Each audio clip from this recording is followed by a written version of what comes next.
Alright guys, this is my official review of my Spyker Spreader 5000 since 1968 versus my freaking old Scott spreader, man.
Alright guys, this is my official review of my Spyker Spreader 5000 since 1968 versus my freaking old Scott spreader, man. That thing was driving me crazy. But I've had it for years and there's nothing wrong with Scott's. It's a great brand. They sell it at the big box stores. It's right there, right in front when you walk in, because they want everybody to buy that cheap piece of plastic that does have a lifespan. So here's the official review of what I like and don't like and what I think they could have done better in regards to this Spyker spreader, if you will. Let's see if I can get in close, because I want to try to shoot this video as fast as possible, because I am tired and want to rest and drink some beer on my day off. Okay guys, Scott, great product. It does have a lifespan, okay? It is incredibly lightweight, okay? Which is one of the pros of the Scott spreaders. They're the Edgeguards, the Elite. They're lightweight and for you know, if you guys are doing applications out there, you can move them in and out of the truck. It's very easy stuff, okay? The problem is that it's cheap plastic material, okay, and it starts to deteriorate over time. The wheels, they get worn down. If you're pushing through a taller grass type, like tall type fescue, you know, you're taking basically a 6-8 inch wheel over 5-inch tall grass, 4 or 5 inch tall grass, and it takes some power to push through that grass type, okay? So again, I've opted in for the Spyker. Why? Because I don't see anybody using it. A lot of people don't. Everybody's into the other brands. The oh God, I can't even think of the other brands right now. It'll come to me at a moment's notice. We're here today to talk about the Spyker, okay? This is the smaller version of it, okay? It's the light duty, the professional light duty model. Hold on one second.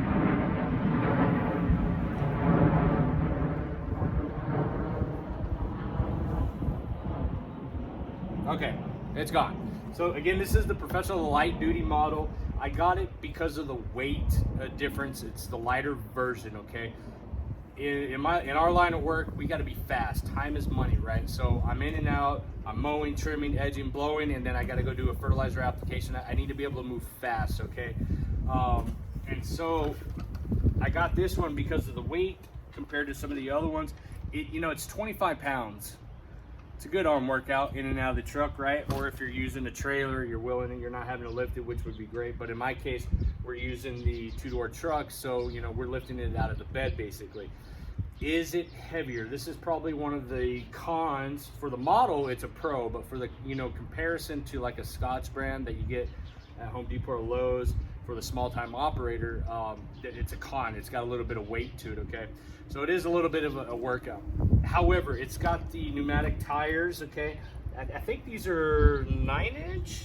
I forget, to be honest with you, but 10-inch, I'm sorry. They got the 10-inch tires. It moves very well, okay? And let me see if I can back this camera up a little bit, get some better angle there. So it moves very well. You know, it is lightweight. It doesn't lean back, you know, as much as like the Scott's brand does. So I don't have to worry about it tipping over at any point in time. It's sturdy, it's good stability, you know what I mean? You can kick it around and it's gonna balance out. I like that. That to me is a pro. Okay, the second part is, besides the pneumatic tires, the fact that it doesn't lean back, so I guess it would be technically the third part, is the spread pattern, okay? With the guard up, the edge guard, and I'll talk about that here in a second. With the edge guard up, I get probably 4 feet on each side. Okay, 4 feet to the left, 4 feet wide, and I got the spread in front of me. It's a total of maybe 8 to, you know, the 2 plus the 10 feet, so 8 to 10 feet of coverage, which minimizes the passes that I have to make, okay? Because I can go 4 feet this way, walk over 4 feet, get good coverage on the way back, do my north-south, east-west, and it's got some good coverage, okay?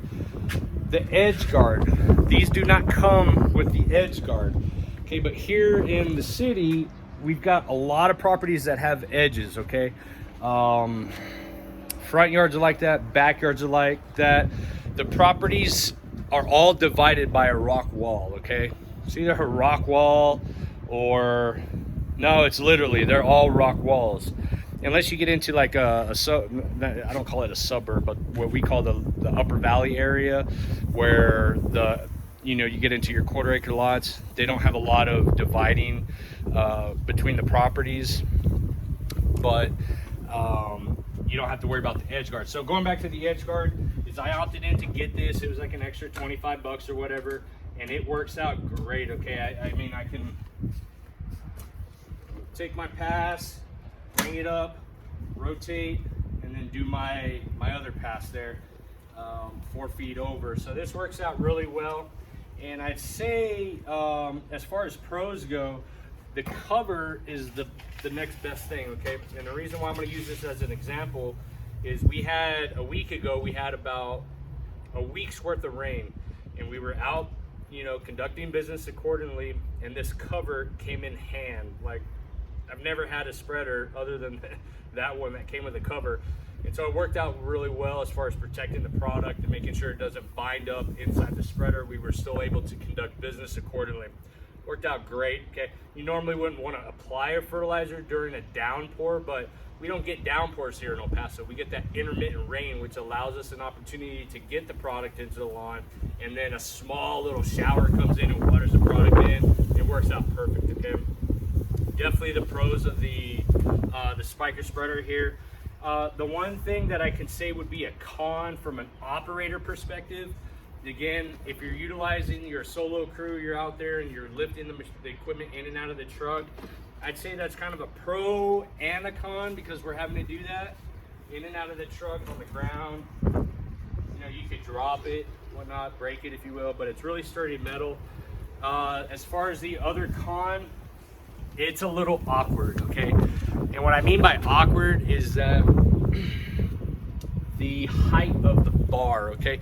It really puts it at my chest up here when I'm spreading. Right below my chest line right here, okay? And sometimes if I'm coming up on a hill, it's a little awkward. If I'm going downhill, it's a little awkward. But, if it's a smooth surface, it's great. But sometimes there's just those moments where I'm pushing and I kind of go forward too much. It leans forward. I'm going, and I get into it, and it leans forward. I think that's kind of a con. However, if I'm not mistaken, Spyker solved that problem by making a better version of it, where you can adjust the height of the handlebar up and down depending on your height. So I didn't get that one because, again, I was going for the lightweight, smaller model, because we've got properties that are 1,000, 2,000, maybe 3,000 square feet. So I didn't need some big old freaking 80-pound hopper, you know what I mean? This one's a 50-pound, and it's good for what I need, okay? That's pretty much it as far as the review I got for you guys. And I need to talk about that intro real quick. Was it staged? Yeah. Does it happen to me exactly like that? Yes. Was it happening? Yes, which is why I bought a new freaking spreader. But so far, this one's working out great for me. It gives me a good arm exercise in and out of the truck. And two, the spread patterns there, the cover, and I forgot to mention something, okay, before I get into the comparison with the Scotts and some of the things that are happening and why I made the switch.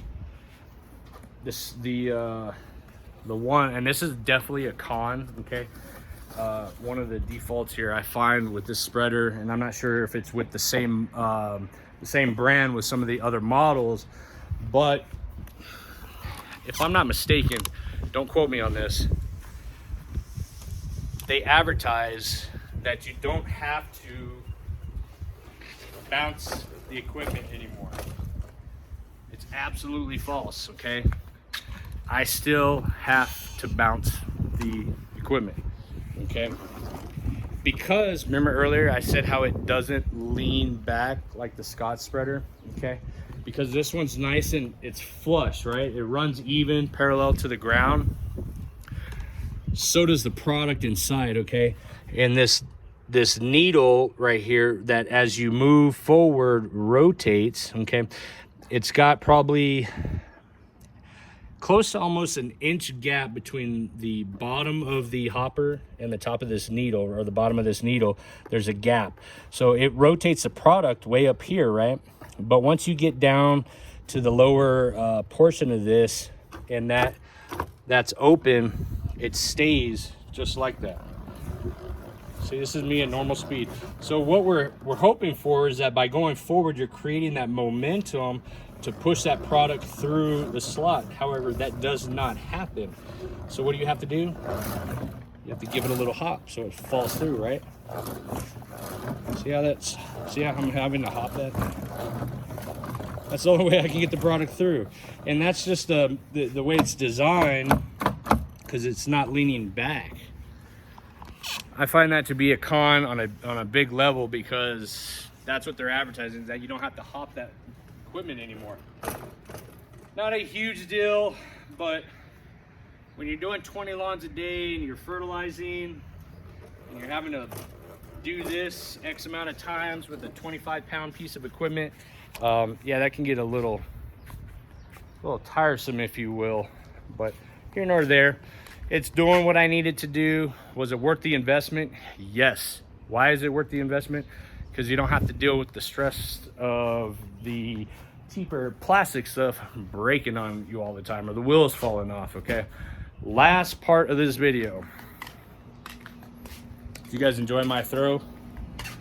Like I said, it was staged, but you know, that's how I feel or felt when I was out there with this piece of equipment. Now, granted, if you're continuing to use it every day, is it gonna break on you like that? Yeah, but if you're not using it every day, like an operator out there applying fertilizer on a daily basis, is that gonna happen? Yeah. Is it not? If you're a homeowner and you're using this maybe 7 times a year, that's not gonna happen. It's gonna last you a lot longer. I'll give them that, okay? But here's the first thing that went on it. The little cheap plastic thing that rotates, it's lowered good. It rides against this very well, but it popped off, and it kept popping off and kept popping off, driving me crazy. That was actually the second thing that broke on this, okay? The first were these bolts, okay? And I ended up having to put another one eventually. I'm sorry, that was the third thing that went, okay? The first was the actual Edgeguard. What happens with these is that if you're applying fertilizer, this thing's such a joke. The Edgeguard, the granulars were getting cut inside of the actual Edgeguard, okay? And I couldn't slide it back and forth anymore, okay? So that drove me up the wall. That was literally the first thing. I think the second thing was the bolt, and then the bolts, and then the third thing was the little device inside of here. Disappeared on me. It just one day to the next. And then the last thing, the straw that broke the camel's back, was this freaking wheel. Again, excessive use. This plastic wears down, and the threading was no more, and it just kept falling off and falling off. You cannot have that happen when you guys are doing fertilizer applications, okay? even if you've got a new one that you only use 7 to 8 years, if you spill some fertilizer on a lawn, you are going to burn the lawn. It depends on the fertilizer you use, but what you don't want to have happen is a cluster of granulars piled up. Okay, so you got to go back, you got to spread it out and make sure you don't do any damage to the actual turf, guys. So that's it. That's all I got. That's my official review for the Spyker spreader that I've got. I don't remember the maker, the model, or the model number at least. All I know is the professional light duty model, and it's A-okay in my book. If you guys have any questions about it, leave me a comment below. Don't forget to subscribe and like the channel. Ciao.